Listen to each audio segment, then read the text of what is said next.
La première chose que vous entendez est le rugissement d'un M60 qui ouvre le feu dans la jungle.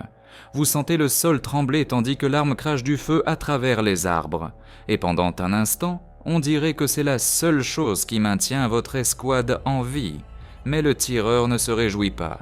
Il prie pour que l'arme ne s'enraye pas, ne déchire pas un rebord de cartouche ou ne se brise pas au fond de son cadre estampé. C'est le cœur de l'histoire que vous êtes sur le point d'entendre. Le M60 portait une puissance de feu incroyable qui terrifiait les ennemis et sauva d'innombrables Américains. Pourtant, la même arme pouvait trahir son opérateur au pire moment possible. À la fin, vous comprendrez pourquoi les soldats l'aimaient, pourquoi ils le détestaient, et pourquoi les États-Unis ont finalement abandonné l'arme qui a défini une génération de guerre. Après la fin de la Seconde Guerre mondiale, les planificateurs américains se sont assis pour examiner ce qu'ils avaient appris de années de combats brutaux. Une leçon ressortait, les unités d'infanterie allemandes combattaient avec une seule famille d'armes qui pouvait remplir presque tous les rôles sur le champ de bataille.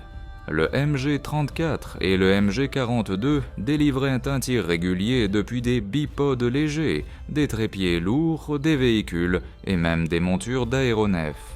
Les escouades allemandes se déplaçaient comme de petites équipes de mitrailleuses, avec des fusils soutenant l'arme au lieu de l'inverse. L'armée américaine n'avait rien de tel. Leurs unités transportaient un mélange confus de calibres et de types d'armes. Un officier avec un Thompson, 2 fusiliers avec des Garand, quelqu'un avec une carabine M1, un autre avec un bar et une équipe traînant un M1919. C'était un cauchemar pour les équipes de ravitaillement qui devaient envoyer les bonnes munitions aux bons soldats à travers de vastes fronts changeants. Les planificateurs ont convenu que ce chaos ne pouvait pas se poursuivre dans une nouvelle ère de conflit. Pendant ces premières années tendues de la guerre froide, les États-Unis voulaient une arme qui pourrait égaler le concept allemand.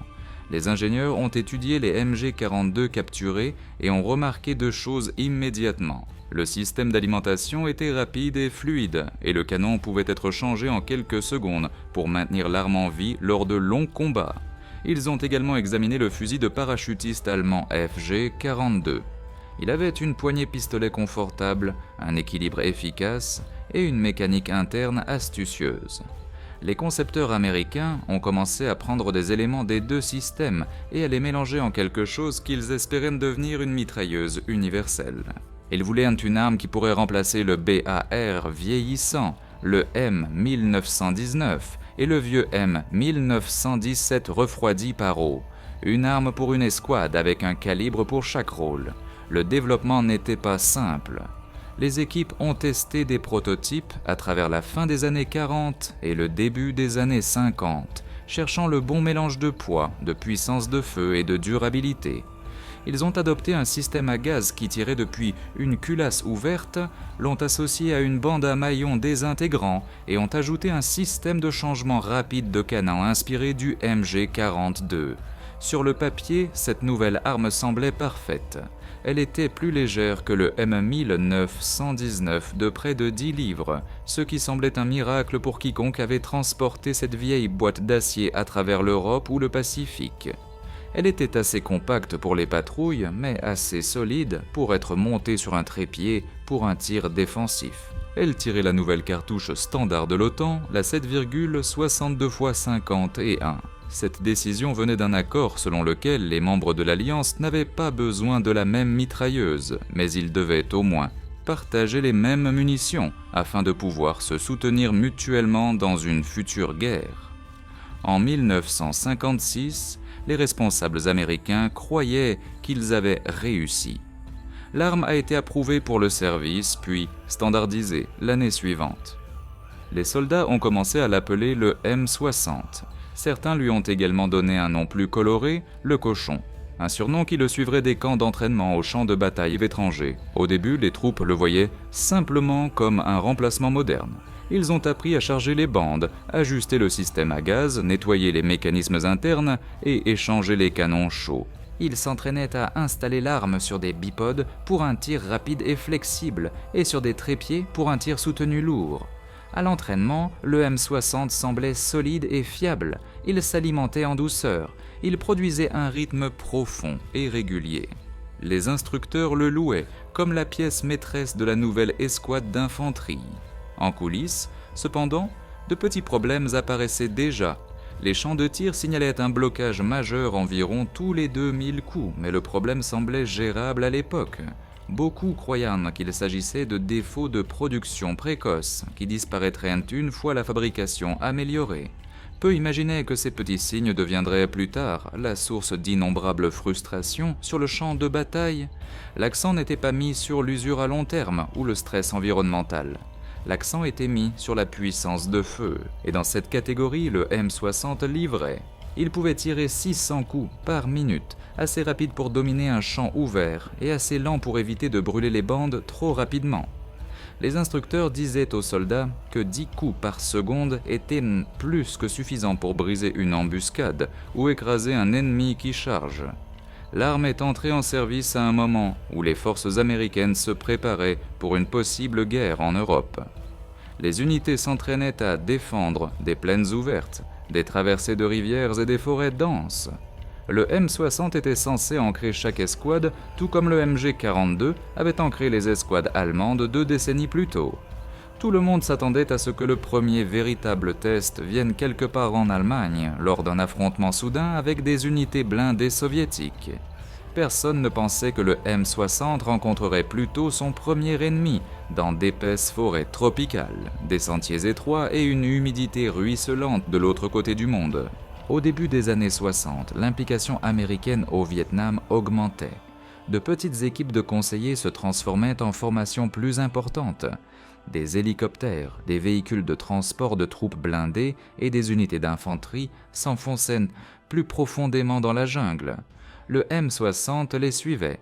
L'arme qui avait été construite pour les champs européens était maintenant sur le point d'affronter la boue, la chaleur, les insectes, les lianes et la pluie constante de la mousson. Les soldats ne le savaient pas encore, mais le Vietnam révélerait les véritables limites de l'arme qu'ils avaient dépassé des années à se préparer à faire confiance. Le M60 montrerait des moments de force incroyables et des moments de faiblesse dangereuse, et les hommes qui le portaient formeraient bientôt une relation compliquée avec l'arme censée redéfinir la puissance de feu américaine. Lorsque le M60 a finalement atteint le Vietnam au début des années 60, les forces américaines entraient dans un paysage différent de tout ce que les concepteurs de l'arme avaient imaginé. La jungle avalait le son, bloquait la vue et punissait l'équipement avec une humidité constante. Les sentiers coupés à travers les hautes herbes se transformaient en tunnels verts étroits. La chaleur montait comme de la vapeur du sol après chaque pluie. Dans ces conditions, le M60 est rapidement devenu le cœur de chaque patrouille. Les soldats faisaient même confiance à ces cartouches plus lourdes de 7,62 pour percer la végétation dense qui ralentissait facilement les balles plus légères. Le son de l'arme résonnait avec un rythme profond et régulier qui traversait le chaos d'une embuscade. Pour de nombreuses escouades, la première rafale du M60 signifiait la survie. La présence de l'arme changeait la façon dont les équipes se déplaçaient. Les escouades plaçaient le mitrailleur près de l'avant, mais pas tout à fait en pointe. Les chefs voulaient qu'il soit assez proche pour réagir rapidement, mais assez loin pour qu'il ne marche pas sur le premier piège ou la première mine cachée. Son assistant restait serré derrière lui pour gérer les bandes, guider les munitions et surveiller l'arme pour détecter les premiers signes de problème. Un troisième homme, souvent appelé la mule, transportait des bandes supplémentaires, des canons de rechange et tout ce que le tireur ne pouvait pas tenir. Ce poids supplémentaire faisait de son travail l'un des plus difficiles de l'escouade, surtout lors de longues patrouilles à travers un terrain humide et inégal. Alors que les patrouilles s'enfonçaient plus profondément dans les zones hostiles, les forces du M60 devenaient claires lorsqu'une embuscade éclatait depuis des buissons épais ou des lignes d'arbres. Le tireur était entraîné à se baisser, balancer le canon vers les éclairs de bouche et tirer de lourdes rafales qui forçaient les attaquants à garder la tête baissée. Le recul de l'arme était fort, mais gérable, permettant au tireur de tirer depuis l'épaule ou même depuis la hanche, tout en avançant à travers des corridors de jungle serrés. De nombreux soldats ont dit plus tard que pendant ces premières secondes de confusion, le M60 semblait être la seule chose qui repoussait l'ennemi. Mais cette puissance avait un prix. L'ennemi a appris presque immédiatement que le mitrailleur devait être éliminé en premier. Les combattants Viet Cong reconnaissaient le son de l'arme, plus profond et plus lent que le M16. Ils ont appris à chercher l'éclatement de poussière qui sautait du sol chaque fois que le bipode s'enfonçait. Ils savaient que l'opérateur du M60 restait souvent immobile pour délivrer un tir précis. Cela faisait du tireur la menace la plus dangereuse de l'escouade et aussi la cible la plus évidente. Plusieurs vétérans se sont souvenus qu'on leur avait dit pendant l'entraînement que leur espérance de vie après avoir appuyé sur la gâchette dans une embuscade se mesurait en secondes. Le nombre souvent répété était 7. Que cela soit précis ou non, l'idée restait dans l'esprit de tous. Une fois que la mitrailleuse ouvrait le feu, tout le champ de bataille se déplaçait pour détruire cette seule arme. Cette pression constante façonnait le comportement. Les officiers et les opérateurs radio évitèrent de se tenir près du mitrailleur. Leur survie était trop importante pour la communication et le commandement. Si le tireur attirait des roquettes, des grenades ou des tirs de fusil concentrés, quiconque à côté de lui pouvait également tomber. Le tireur apprenait à étudier son environnement avant chaque arrêt. Il se positionnait derrière de petites élévations du sol, des racines épaisses, des troncs, tombés ou de grands arbres. Même avec ces précautions, il se sentait exposé. L'ennemi se déplaçait silencieusement et patiemment. N'importe quel éclair de mouvement pouvait déclencher une attaque, et les premières secondes après l'ouverture du feu étaient toujours les plus dangereuses. Malgré ces dangers, de nombreux rapports de combat précoces louaient le M60. Les unités du corps des Marines qui portaient encore le vieux Browning M1919 ont remarqué immédiatement combien la nouvelle arme était plus facile à manœuvrer. Elle ne nécessitait plus un trépied lourd dans chaque combat, elle permettait des changements rapides de direction et des rafales rapides qui pouvaient briser l'élan ennemi. Les munitions à balles conservèrent leur énergie même après avoir coupé à travers des lianes et des branches. Les combattants ennemis, en particulier ceux qui comptaient sur des tactiques d'embuscade rapprochées, ont rapidement commencé à éviter les positions où ils savaient que les patrouilles américaines avaient un champ de tir dégagé pour une mitrailleuse. Pourtant, plus les forces américaines restaient au Vietnam, plus la relation avec le M60 devenait complexe. L'humidité de la jungle trempait les bandes de munitions. La boue et les feuilles s'accrochaient aux maillons et étaient transportées dans le plateau d'alimentation de l'arme. Les patrouilles duraient souvent plusieurs jours, rendant presque impossible de garder les munitions propres. Les nouveaux soldats portaient parfois des bandes drapées sur leur poitrine parce que cela avait l'air impressionnant sur les photos. Mais après des heures à ramper à travers les buissons, ces bandes pliaient les maillons et collectaient à la saleté, qui causait des enrayages pendant les échanges de tirs. Les chefs de patrouille ont rapidement interdit cela et ont dit à leurs hommes de stocker les bandes dans des sacs Claymore ou d'autres pochettes scellées. Le poids des munitions façonnait les routines quotidiennes. Une seule bande de 100 coups pesait environ 7 livres. Une escouade transportait souvent plusieurs milliers de coups répartis dans l'équipe. Chaque homme tenait généralement au moins une bande supplémentaire pour le tireur. L'équipe de mitrailleuses en transportait beaucoup plus. Le coût de manquer de munitions pendant une embuscade était trop terrible à envisager. Certaines unités ont expérimenté des solutions d'alimentation improvisées. Ils plaçaient des bandes dans des boîtes de rations vides ou connectèrent des gaines d'alimentation d'hélicoptères à des sacs à dos remplis de centaines de coups. Ces configurations permettaient aux tireurs de tirer pendant de longues périodes sans recharger, ce qui était à la fois un grand avantage et un risque évident. Plus l'arme restait active longtemps, plus elle attirait l'attention des combattants ennemis. Au cours de ces premières années, le M60 a gagné sa réputation comme l'arme qui pouvait à la fois sauver une patrouille et mettre en danger l'homme derrière elle. Les soldats admirèrent sa puissance de feu et faisaient confiance à sa capacité à briser les assauts ennemis. Ils respectaient à la distance que ses coups pouvaient atteindre à travers les buissons denses. En même temps, ils craignaient l'attention qu'il attirait et la tension qu'il plaçait sur leur corps. Alors que la guerre s'enfonçait dans la fin des années 60, l'éclat du M60 a commencé à s'estomper. Les soldats dépendaient toujours de sa puissance de feu, mais ils comprenaient maintenant que l'arme portait des dangers cachés qui pouvaient apparaître au pire moment possible. À l'entraînement, les dysfonctionnements semblaient rares et gérables.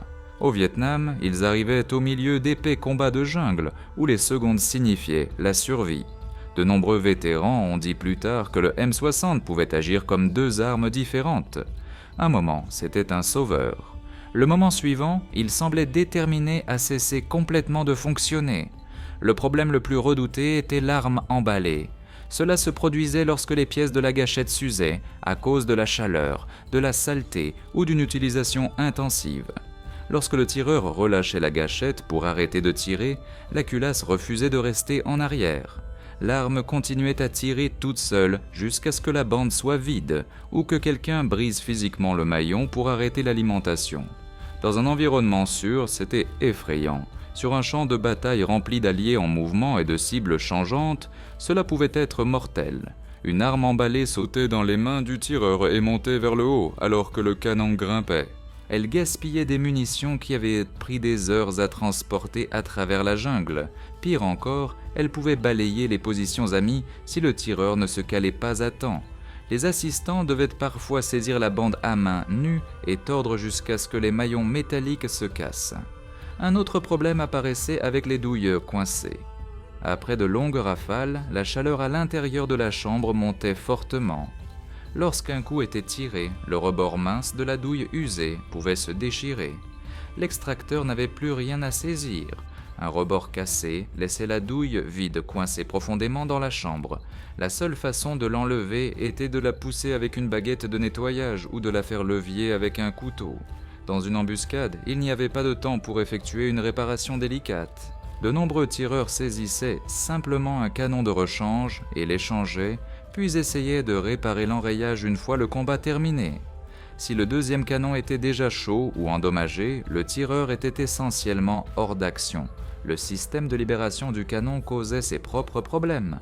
Les premiers M60 avaient un loquet positionné de manière à permettre aux lianes, branches ou même aux sangles d'équipement de l'accrocher. Certains soldats découvraient boustanté que leur canon était tombé seulement lorsqu'ils se préparaient à tirer. D'autres ouvrirent le feu et sentaient le canon se déplacer hors d'alignement, causant des coups qui frappaient ça à des angles étranges ou ne quittaient pas l'arme du tout. Dans le chaos du mouvement dans la jungle, les soldats devenaient nerveux à l'idée de frôler le loquet. Ils ont appris à le vérifier constamment, tapotant l'avant de l'arme avant les patrouilles et après avoir rampé à travers la végétation. La saleté était un autre ennemi. Les bandes de munitions traînées dans la boue ou le sable transportaient des débris dans le plateau d'alimentation. Les bandes qui semblaient propres pouvaient encore cacher du grain entre les maillons. Une fois à l'intérieur de l'arme, cette poussière se mélangeait à l'huile et créait une boue qui ralentissait la culasse. Les griffes d'alimentation avaient eu du mal à déplacer des bandes sales et rigides. Les soldats essayaient d'essuyer leurs munitions chaque fois qu'ils s'arrêtaient, mais avec les pluies de mousson et l'air humide. L'équipement propre restait rarement propre. Une bande qui avait été submergée lors d'une traversée de rivière ou tombée dans une tranchée boueuse pouvait enrayer l'arme à la toute prochaine rafale.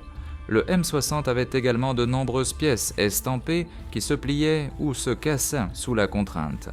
La poignée pistolet pouvait se fissurer. Les jambes du bipode se desserraient après des tirs répétés. La poignée de transport pouvait tomber. Les assistants enroulaient souvent des sections de l'arme avec du fil ou du ruban adhésif, espérant empêcher les pièces de se desserrer en vacillant. Certaines unités en faisaient un rituel de vérifier chaque vis et goupille avant le coucher, resserrant tout ce qui semblait légèrement déplacé. Ces petites réparations maintenaient l'arme en vie, mais elles rappelaient également aux soldats que le M60 exigeait une attention constante. Les moments les plus sombres venaient lorsque ces problèmes entraient en collision. Pendant de vraies batailles, les embuscades se produisaient rapidement.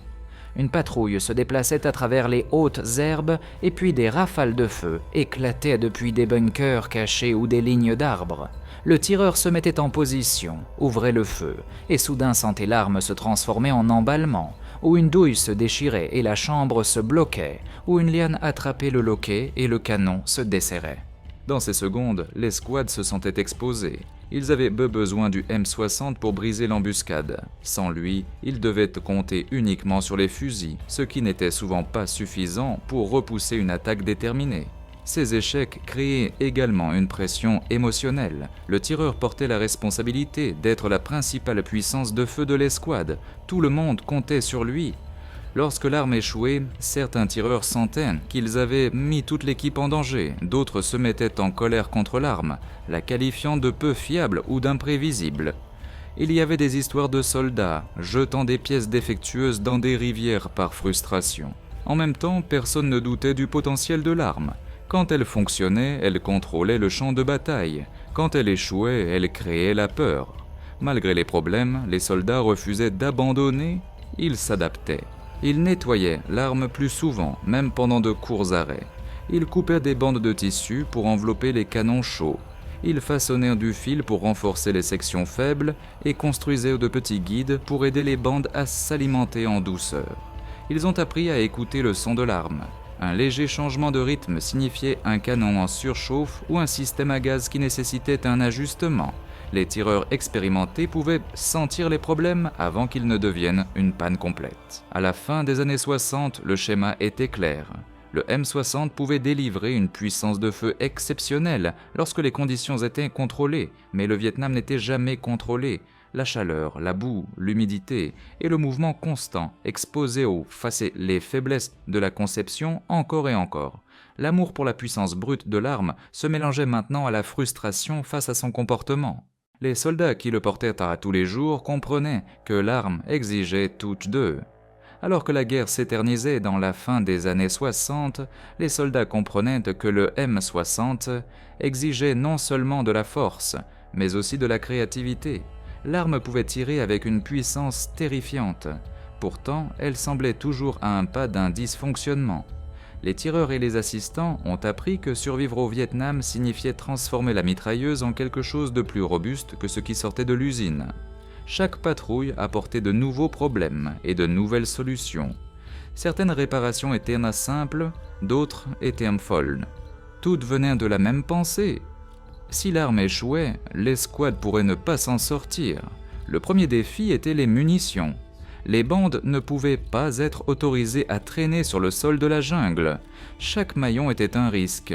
La boue remplissait les espaces entre les coups et enrayait le plateau d'alimentation. Les soldats ont commencé à stocker les bandes dans des sacs Claymore parce que les sacs étaient légers, faciles à transporter et bien scellés. Certains coupaient de vieilles boîtes de rations en doublure pour les sacs, de sorte que les bandes restaient encore plus propres. D'autres plaçaient des bandes de 100 coups dans des boîtes de rations C vides et attachaient la boîte sous le plateau d'alimentation. Cela créait un petit guide qui maintenait la première bande stable pendant le mouvement et l'empêchait de se tordre ou de se plier lorsque le tireur ouvrait le feu. Pour les missions plus longues, les soldats construisaient leur propre système d'alimentation. Certains prenaient des sacs à dos radio et les chargeaient avec plusieurs bandes reliées ensemble. Ensuite, ils connectaient une gaine métallique flexible, prise sur des hélicoptères abattus pour guider les munitions directement dans le M60. Cela transformait un homme en une plateforme de tir ambulante. Le tireur pouvait tirer pendant de longues rafales sans s'arrêter pour recharger. La configuration était lourde et maladroite, mais elle changeait la façon dont les petites unités combattaient. Dans les équipes de reconnaissance, cela signifiait la différence entre survivre à une embuscade et être submergé. Les patrouilles de reconnaissance à longue portée ou LRRP poussaient les modifications encore plus loin. Ces petites équipes opéraient profondément derrière les lignes ennemies où elles avaient rarement du soutien.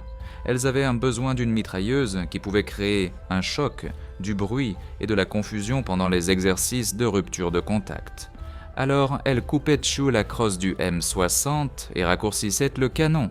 Cela créait une arme qui semblait à moitié finie et semblait dangereuse à utiliser, mais lorsqu'elle tirait, elle produisait un éclair et une explosion tonitruants. Lors de rencontres soudaines, le tireur se levait, tournait en cercle complet et tirait dans toutes les directions. La flamme brillante et le son rugissant faisaient croire à l'ennemi qu'il faisait face à une force beaucoup plus importante. L'équipe utilisait ces secondes de surprise pour disparaître dans les arbres. Même avec ces adaptations, la plus grande lutte restait le canon.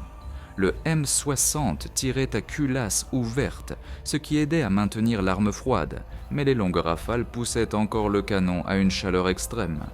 Les manuels indiquaient que pendant un tir soutenu, le canon devait être changé toutes les 10 minutes ou après 400 à 600 cartouches. Cette règle semblait raisonnable sur un champ de tir propre. Au Vietnam, elle frôlait l'impossible. Les embuscades ne suivaient pas d'horaire. Les patrouilles avaient rarement le temps ou l'espace pour faire une pause et effectuer des ajustements minutieux. Lorsque le canon surchauffait, le son du tir changeait. Il devenait plus aigu, plus rapide et plus instable. Les tireurs le décrivaient comme un ton d'avertissement. Quand ils l'entendaient, ils savaient qu'il était presque trop tard. S'ils continuaient à tirer, les cartouches pouvaient cuire à l'intérieur de la chambre sans que la gâchette soit pressée. À ce moment-là, ils devaient effectuer un changement de canon tout en étant sous le feu. Il n'y avait pas de poignée sur les premières versions. Le tireur devait déverrouiller le loquet, faire pivoter le métal brûlant vers l'avant et le retirer avec un chiffon ou un morceau de tissu d'amiante. Beaucoup laissaient tomber le canon chaud parce que leurs gants brûlaient instantanément. Les assistants se dépêchaient de passer le canon de rechange qui roulait souvent dans la poussière ou atterrissait dans l'herbe qui s'enflammait à cause de la chaleur. Le processus était frénétique, bruyant et douloureux. Les brûlures graves devinrent courantes parmi les équipes de mitrailleuses. Certains hommes portèrent des cicatrices sur leurs mains, poignets et avant-bras pour le reste de leur vie. Pourtant, ils l'acceptaient parce que l'alternative était bien pire. Un canon surchauffé qui tombait en panne pendant un combat laissait l'escouade sans son arme la plus puissante. Certaines unités scotchaient un morceau de fil de cintre à l'avant du manchon pour aider à soulever le canon plus rapidement. D'autres enroulaient du tissu autour du canon malgré le risque qu'il prenne feu. Les tireurs apprirent finalement à changer les canons par instinct seul, réagissant au changement de ton de l'arme plutôt que d'attendre la fumée ou le dysfonctionnement. Le reste de la mitrailleuse nécessitait également un renforcement. La poignée pistolet sur de nombreux modèles précoces se fissurait facilement. Les soldats l'enroulèrent d'abord fermement avec du fil et du ruban adhésif pour l'empêcher de se fendre pendant le recul. Les pieds du bipied se desserraient avec le tir constant. Certaines équipes martelaient les goupilles à plat. D'autres attachaient les pieds avec de la corde pour les empêcher de s'effondrer. Les couvercles du plateau d'alimentation se pliaient parfois sous la pression. Alors, les soldats ajoutaient des morceaux de métal ou des crochets façonnés pour le maintenir stable. Au fil du temps, ces bricolages de terrain créèrent une culture officieuse autour du M60. L'arme ne fonctionnait pas bien à moins que l'escouade ne la fasse fonctionner. Elle répondait aux soins, à l'attention et à l'ajustement constant. Les tireurs transportaient de petites trousses à outils avec du ruban adhésif, des pinces, des baguettes de nettoyage et des goupilles de rechange. Les assistants apprenaient à surveiller le rythme de l'arme, à sentir quand les bandes tiraient haut et trop fort et à repérer quand le système à gaz nécessitait un nettoyage. Le mitrailleur et l'assistant, travaillant comme un seul homme, pouvaient maintenir l'arme en vie même dans les pires conditions. Ils se faisaient confiance mutuellement plus qu'à l'arme elle-même. Pourtant, ces solutions mettaient également en évidence une vérité plus profonde. Les soldats faisaient le travail que la conception aurait dû faire. Les modifications de terrain maintenaient le M60 en marche, mais elles montraient aussi combien de faiblesses l'arme portait au combat. Chaque fil supplémentaire, chaque pièce faite main et chaque main brûlée révélaient la tension derrière la puissance de feu. À la fin des années 60, le M60 avait atteint une place étrange dans l'esprit des soldats américains. C'était toujours l'arme la plus puissante de l'escouade, l'outil qui pouvait briser une embuscade et repousser un tir écrasant. Pourtant, chaque patrouille leur rappelait également que la mitrailleuse s'usait plus vite que la guerre elle-même. L'enthousiasme initial qui entourait l'arme lors de ses premiers mois au Vietnam s'était estompé. Maintenant, de nombreux tireurs sentaient qu'ils transportaient une machine qui vieillissait de plusieurs années à chaque mission. Chaque rafale ajoutait du stress. Chaque fusillade laissait une nouvelle faiblesse. L'arme avait une puissance brute, mais elle n'avait jamais été construite pour survivre au châtiment constant d'une guerre de jungle. Le boîtier estampé était le problème le plus évident. Il manquait de la résistance à long terme d'un corps en acier usiné. Après des milliers de cartouches, le métal commençait à s'étirer et à fléchir. de petites fissures apparaissaient autour du tourillon où le canon se verrouillait en place. Les plateaux d'alimentation se déformaient à cause des cycles de chaleur répétés. Les vis se desserraient par vibration. Les soldats les resserraient avant chaque patrouille, mais certaines tombaient encore lorsque l'arme reculait en automatique complet. Dans un conflit traditionnel, avec des engagements plus courts, ces défauts auraient ne pu rester cachés. Au Vietnam, où l'arme tirait quotidiennement et parfois toutes les heures, tout se montrait. Les tireurs signalaient un comportement étrange à mesure que les armes vieillissaient.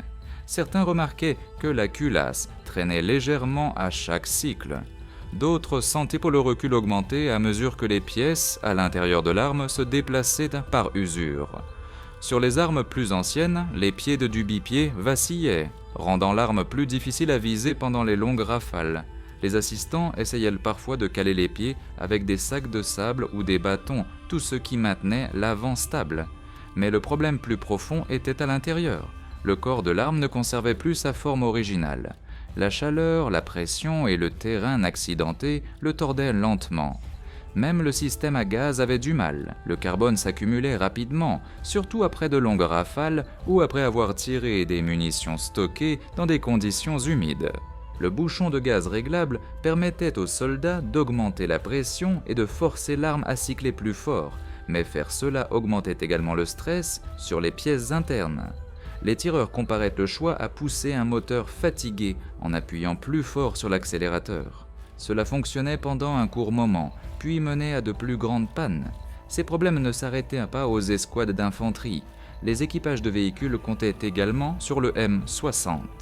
Les chars et les véhicules de transport de troupes blindées montaient l'arme pour se défendre contre l'infanterie et les embuscades, mais la poussière et les vibrations à l'intérieur des véhicules blindés usaient l'arme encore plus vite. Les secousses constantes desserraient à l'intérieur les goupilles et fissuraient les poignets. Les équipages d'hélicoptères y faisaient face à leurs propres problèmes. Les mitrailleurs de porte utilisaient le M60 dans des vents forts et de fortes vibrations. Ils tiraient de longues rafales sur les positions ennemies pendant les atterrissages ou les extractions. La chaleur de ces rafales déformait souvent les canons plus vite que les unités au sol ne s'y attendaient. Certains mitrailleurs de porte transportaient plusieurs canons de rechange simplement parce qu'ils les brûlaient si souvent. Les forces fluviales faisaient face à leurs propres défis. Les bateaux patrouillaient dans des voies navigables étroites où les embuscades pouvaient éclater des deux rives à la fois. Les tireurs se tenaient exposés sur les ponts, tirant le M60 sur des attaquants cachés derrière des arbres ou dans de petits bunkers. L'humidité constante des embruns de la rivière et de la pluie de mousson trempait l'arme.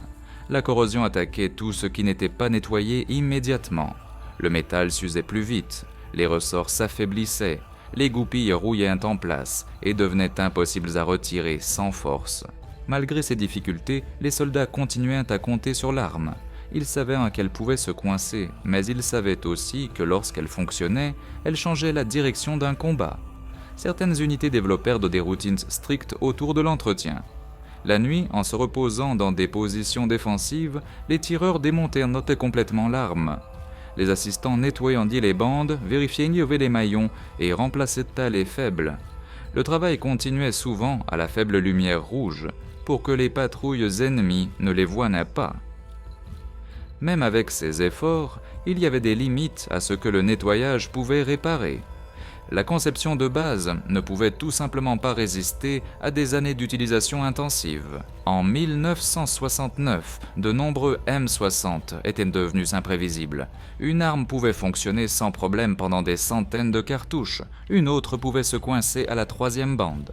Certaines armes tiraient parfaitement pendant l'entraînement, mais échouaient sous la première rafale de vrai combat. L'incohérence créait frustration et méfiance. Les tireurs construisaient des relations avec leurs armes, apprenant chaque son et vibration.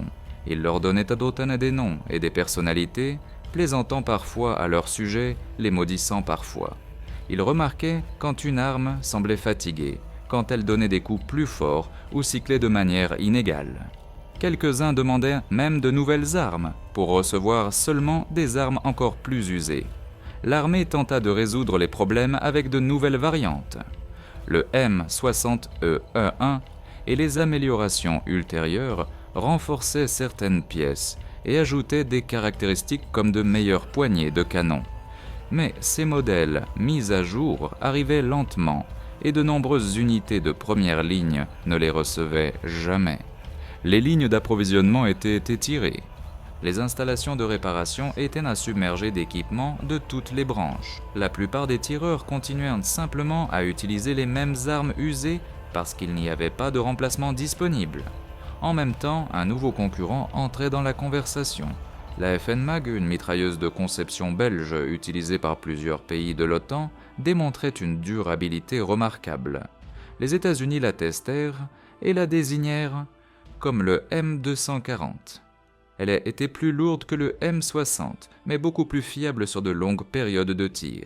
Son boîtier usiné pouvait résister à des dizaines de milliers de cartouches sans perdre sa forme. Les soldats remarquèrent immédiatement que le M240 semblait être une machine plus solide construite pour un combat difficile. Pourtant, le M60 restait largement utilisé. Les hélicoptères, les bateaux de patrouille et les convois en dépendaient chaque jour. Les camions armés construits par le corps des transports de l'armée montaient plusieurs M60 à la fois, créant des plateformes de tir mobiles pour les routes dangereuses. Ces camions ripostaient aux embuscades avec des flux de traceurs jaillissant de plusieurs armes. Mais même là, le M60 montrait ses limites. Après de longs engagements, les canons brillaient d'un orange vif, les boîtiers cliquetaient, certaines armes tombaient complètement en panne au milieu des combats de convois. Au début des années 70, le message était clair. Le M60 était puissant, mais fragile. Il délivrait de la force, mais exigeait une réparation constante. Il sauvait des vies, mais mettait également en danger les hommes qui lui faisaient confiance. L'arme avait atteint la limite de son potentiel. Au début des années 70, l'armée américaine ne pouvait plus ignorer la vérité. Le M60 avait façonné les fusillades du Vietnam, mais il atteignait la fin de ce que sa conception pouvait supporter. Chaque année de guerre poussait l'arme plus profondément dans la fatigue. Chaque patrouille révélait de nouvelles fissures et faiblesses. Les soldats respectèrent sa puissance de feu. Pourtant, beaucoup ne croyaient plus qu'elle pouvait survivre aux exigences du combat moderne. L'armée avait besoin d'une mitrailleuse qui ne nécessitait pas de réparation de terrain constante, d'improvisation et de chance. Ils avaient besoin de quelque chose qui pouvait continuer à tirer sans se déchirer. La comparaison entre le M60 et la F, N, M, AG, maintenant désigné M240, devint impossible à ignorer. Le M240 utilisait un boîtier usiné, lourd et solide, capable d'absorber des dizaines de milliers de cartouches sans se plier. Ses pièces internes s'ajustaient étroitement et restaient alignées même sous une chaleur extrême. Il était plus lourd que le M60, mais le poids venait avec la fiabilité. Lorsque les soldats le testèrent, ils constatèrent que l'arme cyclait en douceur, résistait au coincement et continuait à tirer après de longues rafales qui auraient poussé le M60 au-delà de sa limite. Les commandants reconnurent que les problèmes du M60 n'étaient pas de simples problèmes d'entretien, c'étaient des problèmes structurels intégrés dans la conception. Le boîtier estampé perdait de la rigidité. Le système d'alimentation se pliait. Le groupe de détente s'usait trop rapidement. Le système à gaz collectait le carbone plus vite que de nombreuses unités ne pouvaient le nettoyer. Ces faiblesses forcément le tireur à traiter l'arme comme un outil fragile. Même si elle était censée être l'épine dorsale de la puissance de feu de l'escouade, les expériences des équipages d'hélicoptères rendaient la situation encore plus claire. Les mitrailleurs de porte dépendaient du M60 pour la protection pendant les atterrissages et les évacuations médicales. Ils tiraient de longues rafales qui chauffaient les canons jusqu'à ce qu'ils brillent en blanc. Ils regardaient les pièces se fissurer sous la vibration. Ils transportaient plusieurs canons de rechange, poignées, ressorts et même des groupes de contrôle de tir entiers. Certains équipages construisèrent des étagères de pièces de rechange à l'intérieur de l'avion parce qu'ils savaient que quelque chose échouerait pendant la mission. Lorsque ces mêmes équipages testèrent le M240, ils remarquèrent immédiatement que l'arme fonctionnait plus doucement et gérait la chaleur bien mieux. Les unités au sol arrivèrent à la même conclusion. Plus une unité comptait fortement sur le M60, plus elle comprenait ses limites. Les camions armés de convois montaient souvent 2 ou 3 M60 ensemble, mais pendant les longs engagements, une arme échouait presque toujours en premier. Les bateaux de patrouille voyaient bien leurs armes rouillées et se desserrer à cause de l'humidité constante. Les tireurs d'infanterie transportaient des montagnes de pièces de rechange parce qu'ils savaient que quelque chose pouvait se casser à chaque bande. Malgré ces problèmes, le M60 ne disparut pas du jour au lendemain. Il continua à servir dans de nombreux rôles, parce que remplacer une arme dans toute l'armée prenait du temps, de l'argent et de la formation. Les unités d'opération spéciales gardèrent des versions modifiées pendant des années parce qu'elles comprenaient comment les entretenir et appréciaient à le recul contrôlable de l'arme.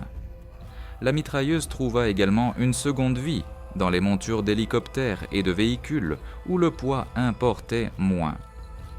Au Danemark et dans quelques autres pays, des versions modernisées comme le M60E6 survivent encore aujourd'hui. Mais la leçon fondamentale restait la même. Le M60 était né d'un mélange de conceptions allemandes, de temps de guerre et d'ingénierie rapide d'après-guerre. Il portait une puissance de feu impressionnante, mais portait tout autant de défauts. Le Vietnam exposa ses défauts en plaçant l'arme dans une chaleur, une boue et un combat rapproché sans fin. La mitrailleuse n'était tout simplement pas construite pour ce niveau de stress. Pour chaque soldat qui disait que le M60 lui avait sauvé la vie, un autre pouvait décrire comment l'arme avait échoué à un moment critique. L'amour venait de sa puissance. La haine venait de la peur qu'elle ne dure pas assez longtemps pour délivrer cette puissance quand cela comptait le plus. Lorsque le M240 remplaça finalement le M60 en service de première ligne, cela marqua plus qu'une simple mise à niveau d'équipement, cela marqua un changement de philosophie.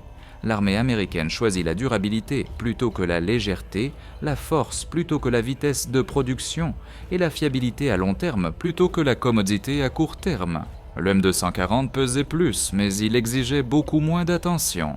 Il n'avait pas besoin de réparations faites maison, de renforcement par fil ou de changement de canon désespéré sous le feu. On pouvait lui faire confiance pour fonctionner même dans les pires conditions. Au final, l'histoire du M60 devint une histoire de contradictions. Il gagna une place dans la culture américaine à travers des films et des photos, tirant toujours héroïquement au ralenti. Mais la vraie histoire venait des soldats qui le portaient à travers les marécages, les rizières et les forêts épaisses. Ils savaient que l'arme pouvait donner la vie ou la prendre selon le moment. Ils la respectaient parce qu'ils le devaient. Ils la craignaient parce qu'ils comprenaient ses limites. Et quand la guerre se termina finalement, ils ne furent pas surpris que l'armée passe à autre chose. Le cochon laissa derrière lui un héritage de souvenirs mitigés, rempli du tonnerre du tir lourd et de la piqûre aiguë des mains brûlées. L'arme avait de la puissance, de l'histoire et de la personnalité, mais elle avait aussi un côté sombre. Et ce côté sombre exposé dans la jungle impitoyable du Vietnam est la raison pour laquelle les États-Unis s'éloignèrent, finalement,